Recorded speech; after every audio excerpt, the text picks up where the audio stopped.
Hey, welcome back to the Stormforce Fitness Show. I'm John Latok, and today we're going to try and take a quick run through what I believe to be training, nutrition, lifestyle priorities at different stages of life. Very difficult to do this. You can't just put every person and every sort of age bracket into a box. It doesn't really work like that. So please take everything I'm going to say with not so much a pinch of salt, but just try and take what is useful and apply as much as you can to your life. You may be slightly ahead of the curve, you may be slightly behind it, but this is based on having trained a lot of people at every age of life. I've trained people who are not even 10 years old yet. I've trained people who are in their 80s, and I've kind of seen everything in between. So yes, I'm putting people in boxes, but again, please try and take the sort of overall perspective on this. As always, all of these things could be explored a bit more, but I'm going to kind of keep it as precise as possible, and hopefully you can glean a load of golden nuggets from it. So let's look at people in their 20s. I believe at this stage, a lot of it is an emphasis on learning. Go ahead and try and learn as much as you can about training, about nutrition, about lifestyle. Don't just take what somebody gives you, follow that program, and then go, oh, I'm done with that. I don't know what to do now. I need another program. Try and learn about the underlying philosophies and requirements and objectives of different types of training. Learn about strength. Look at people who are experts in powerlifting. Learn about bodybuilding. Learn about sports performance and cardiovascular training and different elements of the metabolism. Believe me, this will set you up for a much, much, much better life. Not just, you got more knowledge than anybody else in the gym. It will help you to navigate things and understand what you need at different times. And you have the time to do it right now. So, like I said, use your spare time instead of just watching crap on the TV and on your phone. Get into books, learn stuff, learn the basics, learn the fundamentals. It will serve you for the rest of your life.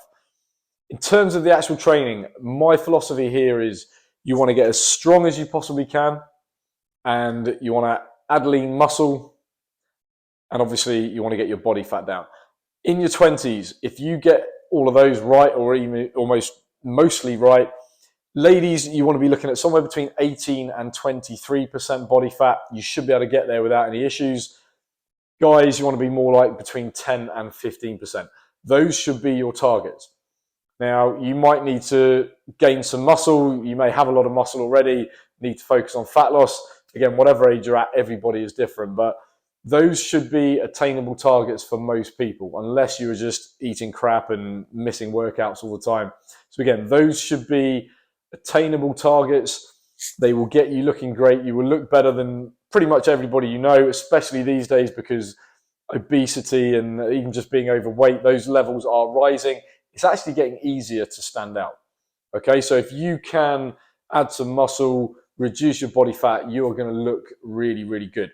It's not all about looks, but let's be honest, when you're in your 20s, you want to look attractive, you want to build that self-confidence. How you look does affect how you feel. I don't think that's a problem. I don't see a problem talking about it in that way. So how to do that? Get in the habit of 3 to 4 weight sessions per week. And then I like to say maybe 3 cardio sessions per week. How that's made up is going to depend on your activities. Again, in your 20s, maybe you're going to kickboxing classes, you're playing touch rugby, you're playing netball, football, hockey, cricket, whatever you're doing. So again, there's no black and white answer, but you should have a couple of sessions a week that are based on interval training, sprint training. So again, if you're playing touch rugby, you may well have that covered. And then when you've got time to yourself, get in the gym, do the weight training, get stronger, build some lean muscle. And this applies to boys and girls. And maybe you're a runner, so maybe you're doing a couple of running sessions a week. That's fine. Then maybe do an interval session when you're in the gym. Again, I can't give you everything, but if you can get 3 cardiovascular based sessions in your week, then that will go really well with 3 or 4 weight training sessions. In terms of progressing programs, again, people will tell you different things, and they're not necessarily right or wrong. But as a way to progress, as a simple way to look at things, I like to have a month where you focus on building muscle. So we're going to take more of a sort of bodybuilding approach, typically sort of more in the 6 to 12 rep ranges. So moderate weights, moderate reps. That's a really good way of building muscle. Then the next month, we're going to focus more on strength. So it might look a bit more like a powerlifting program. We're focusing on deadlifts and squats and bench press and the heavy rows and overhead presses. Then we go back to a month of hypertrophy work, the bodybuilding. If you alternate like that for 2-3 years, believe me, you are going to be looking totally different. So both types of training will feed each other, and your body will kind of move up like that. Rather than just trying to put on loads of muscle, you're not really improving your strength an awful lot, and you start to kind of hit roadblocks. You'll make bits of progress here and there. But if you can alternate, you'll find that the results in the long term are much, much better. Especially if you're doing sport and stuff anyway, you're going to perform a lot better if you're building maximal strength as well. Okay, so many details to go into that, but alternating phases, generally 4 weeks at a time, even maybe 8 weeks of hypertrophy work, 8 weeks of strength, and so on. Again, we could kind of argue the finer points, but that alternating process will help you really well. Focus on getting high relative strength, so relative to your body weight, being able to lift as much as possible. Okay, so often we say about trying to get, like for guys, trying to get a double body weight deadlift. So you might lift less than somebody else in the gym, but relative to your body weight, you actually lift more than them. Okay, so it's not about other people, but that's what we kind of mean by relative strength. It's not relative to somebody else, it's relative to your body weight. And that's a good example of whether your strength training is actually working. Because as I said, somebody can add quite a bit of muscle and they look really strong, but then when you actually see what they're lifting, it's not that impressive. I like to try and increase all areas of your strength, power, cardiovascular fitness, and so on. Also, kind of related to that is get good at using your body weight, push-ups and pull-ups. You should be able to comfortably bang out those in your 20s. There's no reason not to. And things we've spoken about already will feed that. You know, if you're adding a bit of muscle, you're building strength and you're dropping body fat, you've got less kind of useless weight to pull up in the body fat. But you can, if you're building your strength, that muscle's going to help, and so it goes on. Okay, so again, if you can kind of add muscle but still be able to do the same amount of pull-ups, that's a great place to be. So you're actually kind of building, but you're able to move what you're building. I want you to try and get also 1 or 2 mobility sessions in as well. In your 20s, you're going to be like I was. You're going to be like, oh, I move okay. I haven't got many injuries. Believe me, they will come. Okay, so do a bit of mobility work. You don't have to spend your life doing it, but even just say 2 lots of 15 to 20 minutes each week, this is going to increase your training longevity when you get into 30s and 40s. So that's just something you're going to have to trust me on. You might not feel the benefits immediately, but you will later on. Food prep, try and get a food prep habit. In your 20s, good chances are you don't have kids, you don't have too many responsibilities outside of work and maybe sporting commitments. But again, they will come. And what's really important here is if you can forge habits now that become subconscious, like, I just prep my food twice a week. When you start getting busier, you start getting a bit more responsibility at work. You start getting to like the people we see in their sort of 40s and I haven't got time for lunch now because managerial responsibilities and so on. You've already prepped your food. It's just something you do. Okay, and like any habit, it can be inconvenient at first, but soon it's no more inconvenient than having to go to the store and buy a crappy sandwich and all of that. So get a food prep habit in place. I like twice a week because most foods will last 2 to 3 days. If you do that, say on a Sunday night and a Wednesday night, and then Saturdays, you can be a bit freer anyway with your nutrition. But yeah, it's a bit of a different story. Okay, so exercise habit, nutrition habit.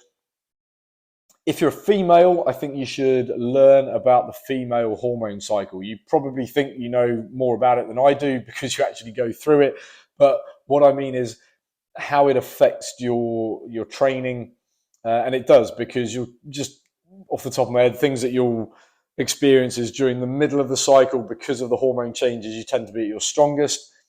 And what that means is, let's say you do a lifting session today and you're like, wow, look how much I can squat and deadlift. That's the best I've ever done.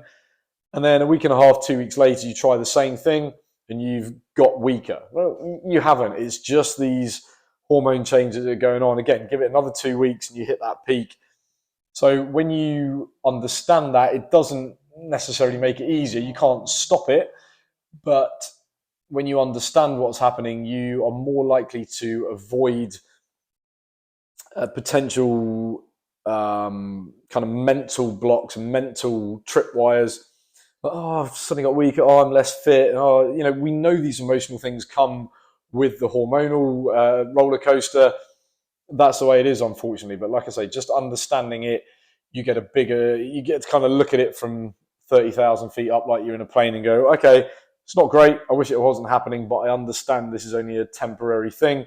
And you can almost start to map out how you're likely to feel. And if you're going to do any fitness tests, better times to do it, and so on.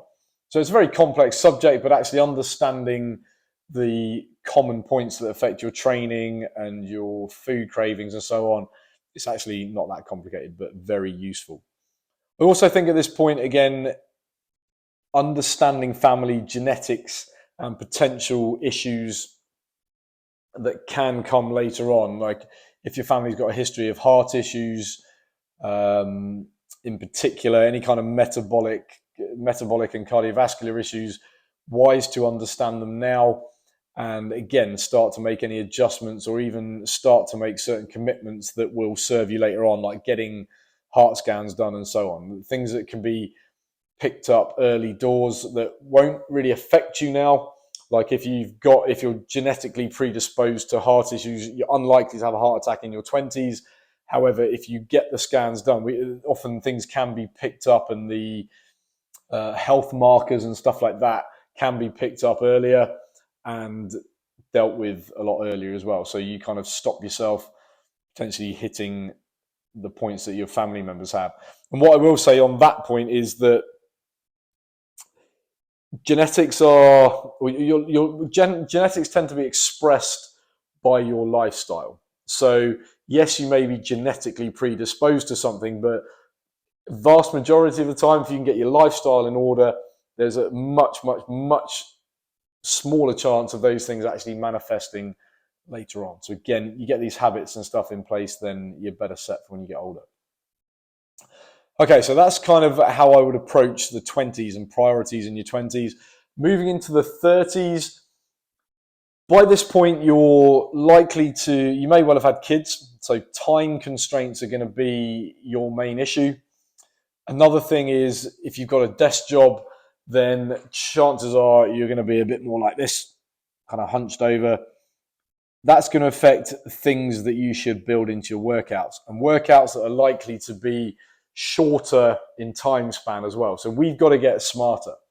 Now those days of your 20s when you can spend an hour and a half, 2 hours in the gym, those have gone. I wouldn't recommend it for 20-year-olds, obviously, but you can get away with doing what we call junk work, stuff that doesn't really help you, but it doesn't really matter because we've still got another hour and a half. We don't have that sort of luxury now that we're in our 30s. So we've got to be super targeted.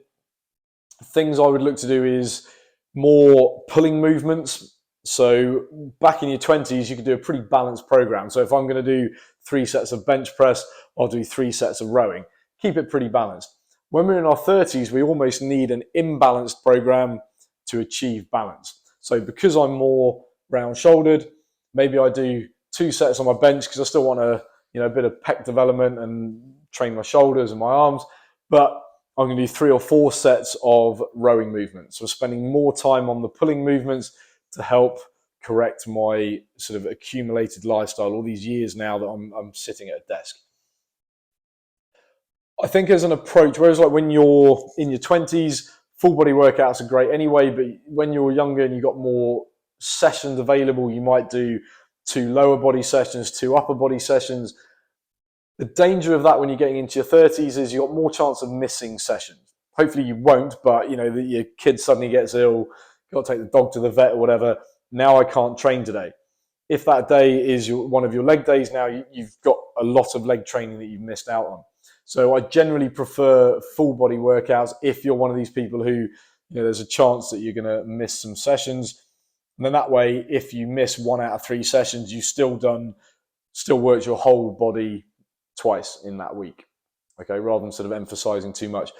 Within those sessions, let's get a nice split of strength work. Like we said, keeping maximal strength, super important as you get older to maintain strength. Hypertrophy work, like we said, maintaining muscle mass, that is going to sort of drop as you get older if you don't train it. And then conditioning. Pretty much a sort of third split will work pretty well for most people. So we're doing our conditioning. We're trying to keep a high VO2 max, a key indicator of longevity and health. Again, no matter how good you look, if you're my coach used to say, the leanest person in the graveyard. We've got to start thinking about keeping up that VO2 max. Maybe you're no longer playing touch rugby now. You're not playing football as much or tennis like you did when you were younger. Less cardiovascular stimulus going into your system. So it's something you need to actively do in your training.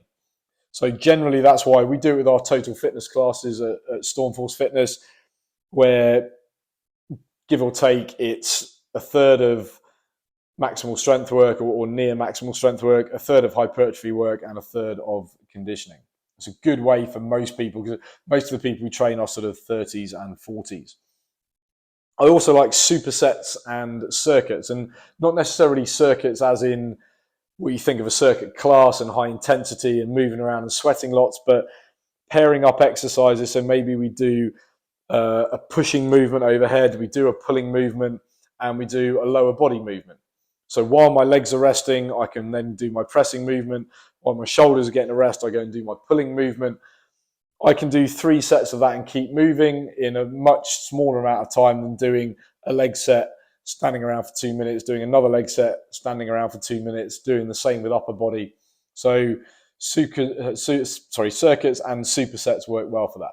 A superset is basically 2 exercises where, like I said, maybe I do an upper body exercise, lower body, upper body, lower body, upper body, lower body. Great way of doing it. Okay, warm-ups are more important. If you've got a desk job and you've been sat like this for 8 hours, you just get clunky, things are in the wrong place.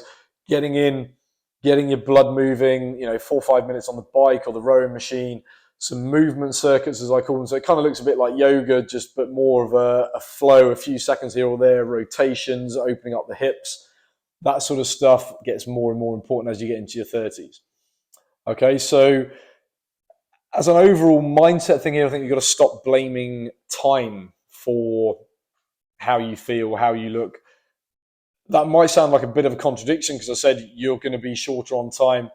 But the problem is, if you start blaming time, it's only going to get worse. It's not like, the 30s are busy. Once I get my 40s, I'll have loads of time. Or my 50, we tend to fill whatever time we've got. So you either make a decision to make that time and prioritize your health, because you'll then be more mentally and physically available for others if it is about other people. Like I said, you're no use to anybody if you're sick, you're at home all the time ill, you can't help your family, or worse, you end up in hospitals, you've got a serious illness.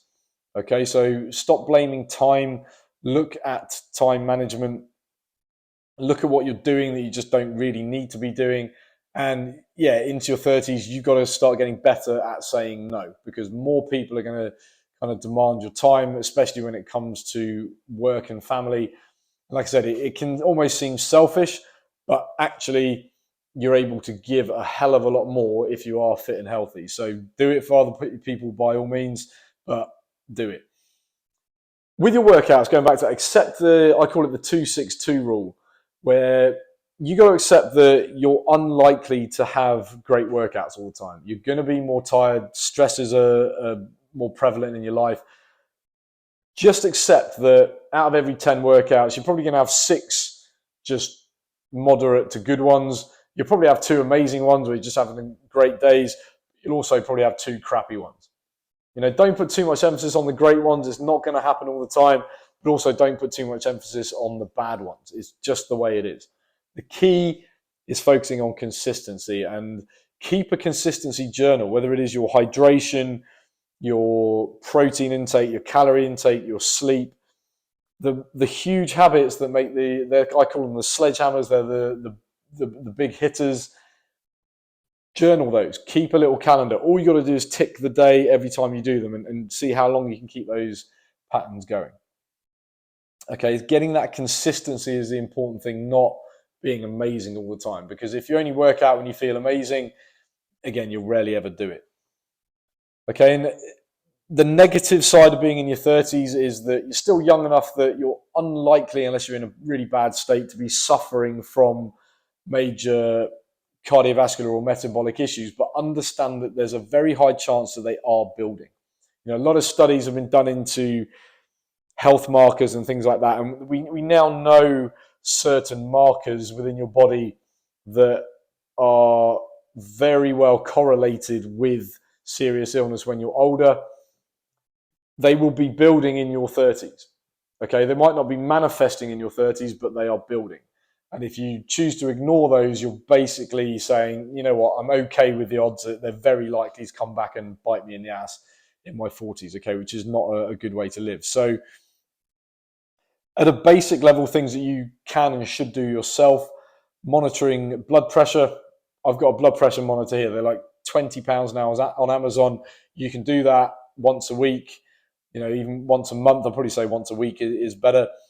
But you can, at the click of a button, you can see where your blood pressure should be, and you can see where you're at. And obviously, if it's in a what we call a hypertensive range, or even pre-hypertensive, then all of the other stuff I've been talking about is already getting more and more important for you. And if you don't deal with it, like I say, you are on the train track that's heading towards a very nasty crash with a brick wall.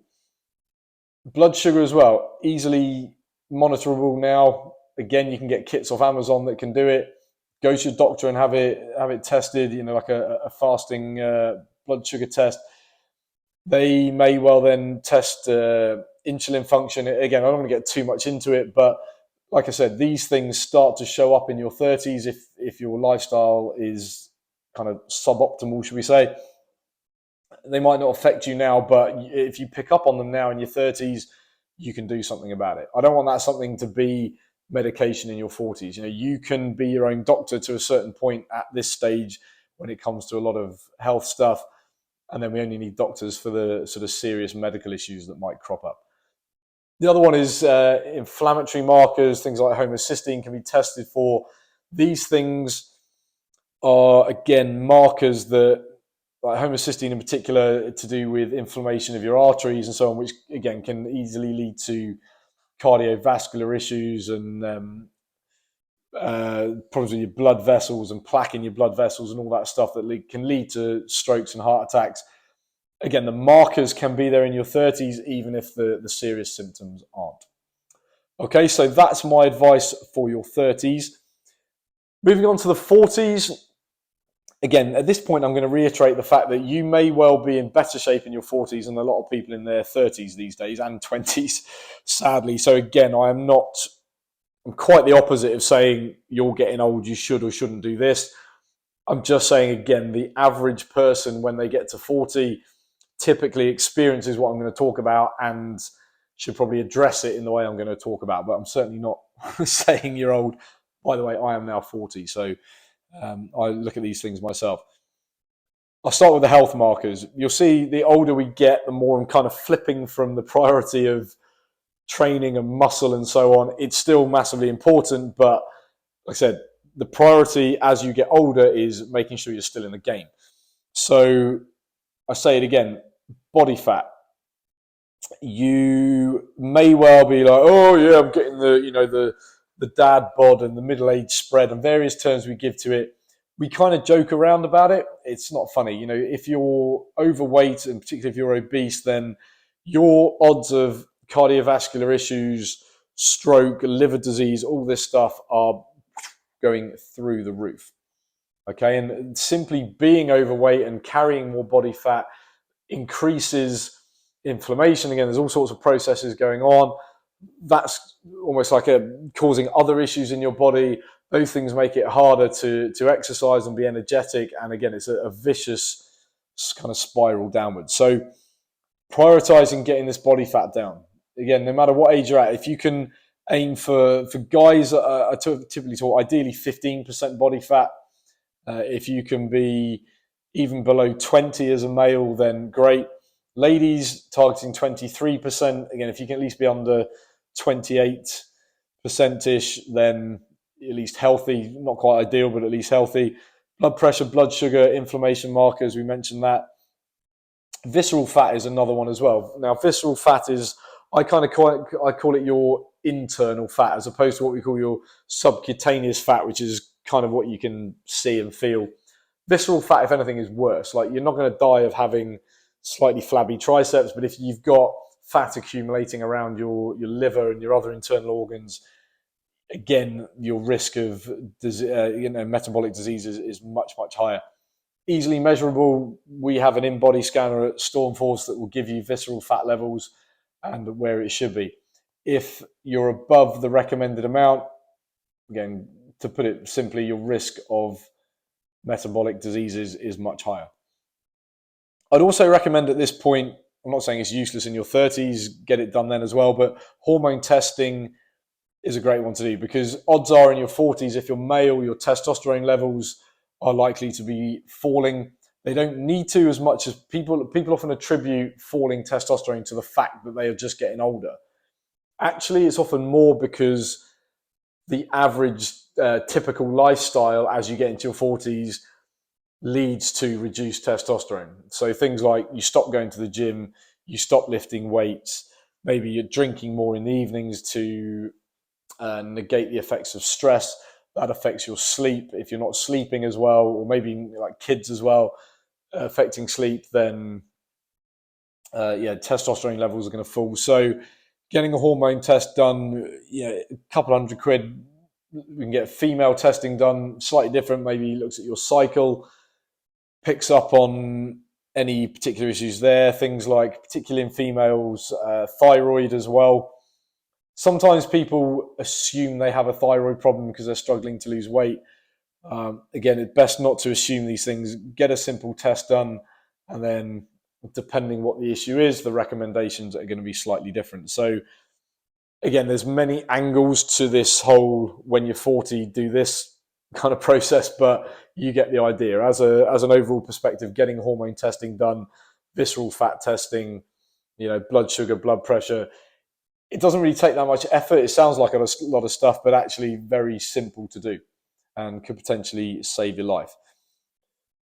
Got to start prioritizing nutrition and exercise at this point. I'm sure, again, if you're a family person, priorities will be the family. Obviously work, maybe if you're in your 40s, you're more likely to be at sort of managerial director level. That comes with more responsibility. So it does become something you have to think about more, like, how am I going to do this? It's harder to do, but it's more important. So you're going to have to do something about it.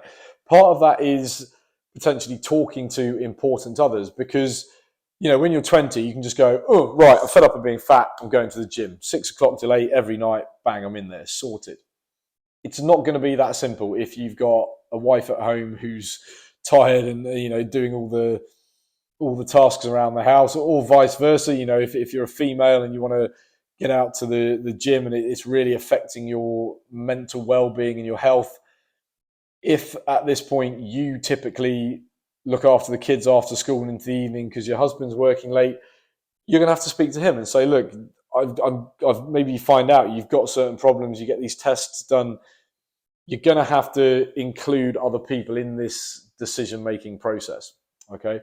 So think about who that might be, and explain it to them. Hopefully they understand. Perhaps maybe you need to explain it to them in their terms. A lot of the time when we're trying to get buy-in from other people, we say, oh, I need to do this because.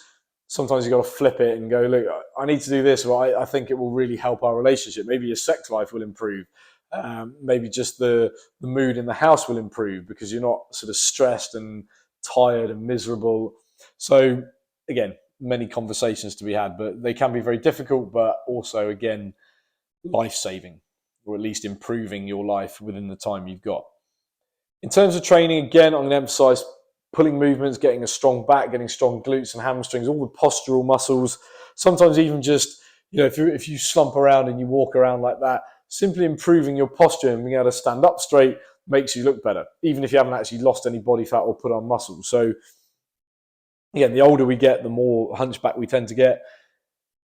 Movement training and strength in movement. So maintaining or probably reintroducing full range of motion and doing the things you need to do that. So again, I like yoga, but maybe you haven't got time to do yoga classes and strength training classes and cardiovascular work. So we've got to try and find ways to merge these.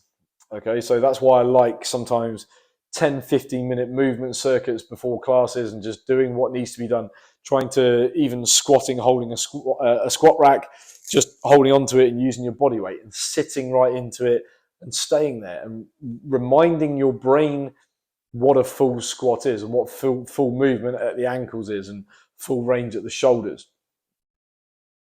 So we've got to get smart with training as well. Sometimes when you're younger, you kind of go from the top down. I've seen squats, I've seen deadlifts, I've seen all this heavy work. That's what I have to do. And you can probably do it, or at least get away with it. When you get to 40 and above, and funnily enough, I'm only recently out of the sling from having shoulder surgery, had some excess bone that had to be removed. And, now that's going to make me smarter about how I do my pressing movements. Sometimes, or, at least until I can get back to full pressing, reducing the angle, changing the exercise slightly, maybe not pressing with a barbell, both arms together, if the movement is not back in my shoulders yet. Again, linking some of these things together. If you're very round shouldered, often trying to press a barbell, you're literally jamming up against bone. Whilst we work on that movement, sometimes working single arm presses will enable you to work the muscles just as well, improve shoulder stability, but also avoid potential snagging points. So again, we go from the ground up and understanding, right, I want to cover all the important movement patterns as a human, but I want to do it in a way that's safe and effective for me. All right, and finally, breath work. I think there's a lot of talk about this, and it is very important. Sometimes it gets a little bit overdone. I think people who are spending their entire life doing breath work and breathing and jumping in cold showers, but they now haven't got time to actually get stronger, work their cardiovascular system properly, food prep and all that stuff. I think sometimes it's a bit misguided. But when you get to 40 and you tend to have higher stress levels and responsibility, again, that now's the time that actually using breath work, and it can be used for many, many different health reasons, but just in terms of relaxation and reducing blood pressure, reducing cortisol, which is a hormone that increases when we're under stress. It's useful, but it can be potentially damaging if it's chronic, like any chronic stress reactions. So I think learning even like a 5-minute breathwork routine that calms you down, and you can use it at work. Might not seem a lot, but it's kind of like a fire extinguisher that you can use daily, maybe 2-3 times a day. Almost like going for a smoke break, but healthier. You get that deep breath, you get that relaxation, instead of letting this sort of stress simmer and build with every sort of reaction you get through the day and all people throwing problems at you. So that's my advice for the 40s. As I said, it's not like the stuff we said about in the 20s is unimportant. We should still try to build muscle. We should try to increase strength and increase VO2 max. I'm saying as a priority, we need to get health markers under control. We need to get stress under control and kind of focus on those things as a priority, almost like rebuilding the base and giving you a foundation to then potentially build that other stuff from. Okay, so I'd love it if you could do everything, but I also understand what it's like being 40 and above. Like sometimes you are just restricted on time. And if someone tells you you have to do everything, you kind of go, well, I can't do that. So you end up doing nothing. There's no use to anybody. Okay, and finally moving into the 50s. Like I said, this kind of applies 50s and above. Everything from the 40s, the health markers, doing all of that sort of stuff. But there's other things that I think become more and more important because certain risks increase. There's increased risk of needing medication if you haven't done any of the stuff before. increased risk of falls, tend to lose your balance if you haven't been continuing to play sport or train these things. So one of my key objectives into the 50s is doing what you need to do to reduce or even eliminate medical dependence. Again, just because you're over 50 doesn't mean you have to live on medication. Again, it seems to be one of these things, once you're over 50, you have to take loads of medicine. I don't like that. It makes me deeply uncomfortable. Sure, certain things might be needed, but I'm picking a number here, but anecdotally, probably 90% of medical issues that people are treated for and continually treated for the rest of their life could actually be got rid of if they ate properly, reduced sugars, reduced alcohol, got more sleep, exercised more. A lot of that stuff will go away and increase your longevity as much as anything. So doing what we need to do to reduce medical dependence, and obviously that can easily be monitored because you can implement the lifestyle factors that we've spoken about before, and then when you go back to the doctor you get retested. Hopefully they say, okay, well, we don't need this anymore, we can reduce this, we can reduce that. So again, the sort of testing procedure for over 50s is how much medicine can I get rid of. So I'm not saying just if you're over 50 stop taking medicine. That is not what I'm saying. But I am saying you should try and reduce your medical dependence. Also ensuring reduced dependence on other people and kind of, I guess we could call it movement assistance. So, if you're over 50 and you constantly need someone else to put something up on the shelf because you haven't got shoulder movement or the strength. You need someone else to carry your shopping. You need someone else to lift something up for you because you got a bad back. So that's why, again, I like to train movements. When you're 20, you're thinking about training muscles. That's not even the right way to go. I think when you're 20, you should be focusing on compound movements, getting strong in your deadlift and your squat and everything else. But when you're over 40, there's two sides to this coin. You need to be training movements and ensuring you can lift your own shopping bags. And like I said, that will maintain your personal independence. But the flip side of that coin is to get that muscle tension. Sometimes you are going to struggle with squats and things like that. So actually using machines a little bit more can help. We can get more tension on the back muscles. We can maybe work the shoulders a bit more because we've got stability. Again, there's a lot of ifs and buts to this, and it will take assessments of an individual and a carefully constructed program. But I think we need to look both ways on that one. So muscle tension, movement dependence, power training as well. Power training often sounds like something for athletes and Olympians throwing bars over their head, but actually power comes in different forms. And for somebody who's getting into the sort of elderly zone, should we say, then maintaining or relearning how to absorb force is massively important. So if you slip off a pavement, can you stick your leg out and stabilize yourself? That requires power. It requires speed of movement and rapid absorption of force. If you can't do that, greater risk of tripping, popping a hip out. We've all heard of people ending up with a hip fracture or similar, and that's going to drastically affect your life. Okay, so simple movements, even like jumping off, say, a 6-inch box in the gym, jumping off, stabilizing the body.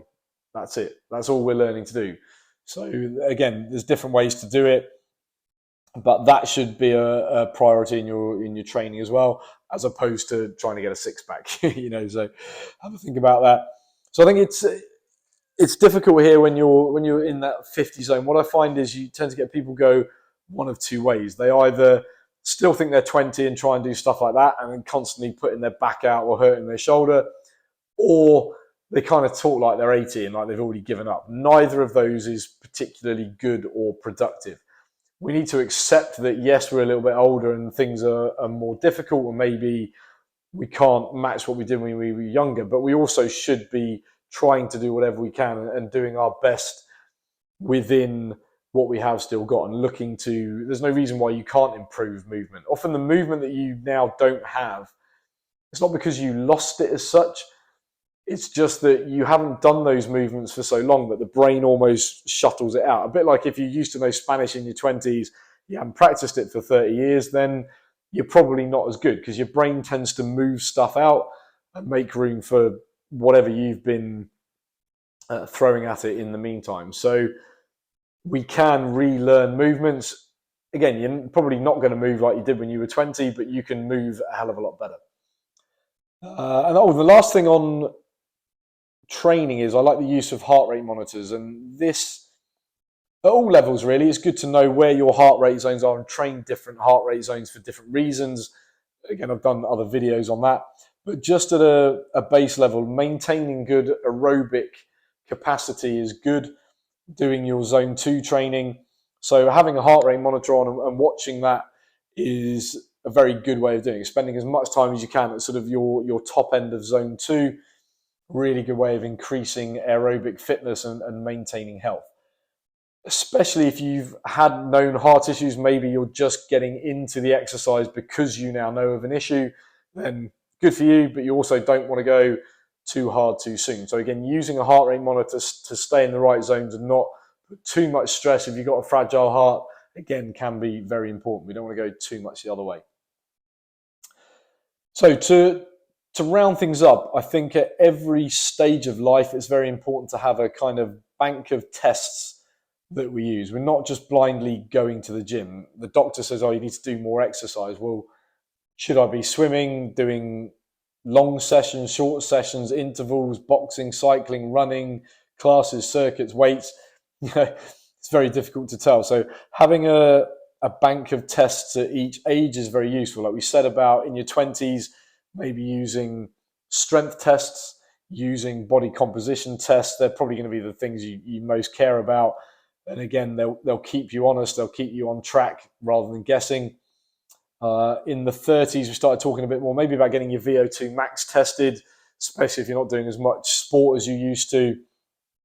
We said about looking at those basic health markers, blood pressure, blood sugar, the ones that are very likely to indicate that something is coming. In your 40s, maybe increasing that bank of testing, the body fat, again, the blood sugar, the inflammation markers, visceral fat, other things maybe like uric acid as well, which is something that can be related to joint inflammation and gout and your liver and so on. It gets a bit more important, and the hormone test as well. And then, as we said, into the 50s, really increasing what we said in the 40s, like maintaining that and knowing what acceptable levels are into your 50s. So these things aren't necessarily a cause of heart disease, metabolic disease, but they are often hugely correlated and at least predictive. Okay, so I hope that clears a few things up. Obviously, let me reiterate that it's not that clear, that box, that box, that box, but the average person will tend to walk down the same path and face the same problems at the same time. You can now get ahead of the game, especially if you're in your 20s and 30s. If you listen to this stuff, you will thank me in 10, 20, 30 years.